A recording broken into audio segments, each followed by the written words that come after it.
I think, in first place, it is important that we make it clear that when we are advocating for youth inclusion in political and electoral processes, it's not a matter of maybe us sounding politically correct, but the participation of young people in political and electoral processes is a basic human right.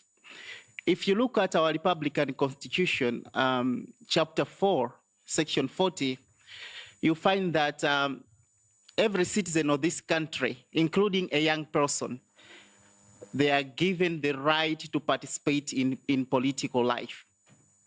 But also, if you look at the internationally agreed protocols, whether you talk of the International Covenant on Civil and Political Rights, whether you talk of the Universal Declaration on Human Rights, whether you talk of regional instruments like the African Youth Charter, you find that they ratify promotion of young people in political and civic spaces.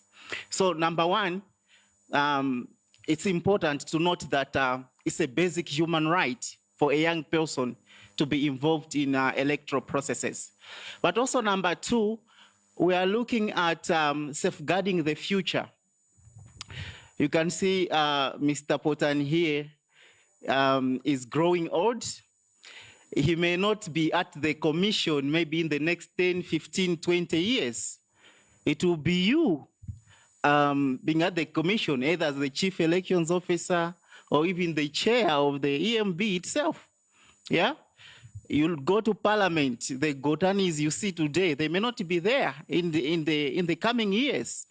So that's why young people, you also have to take interest in the issues of political and electoral processes so that you gain knowledge and subsequently you are the next layer of leadership to participate in these processes.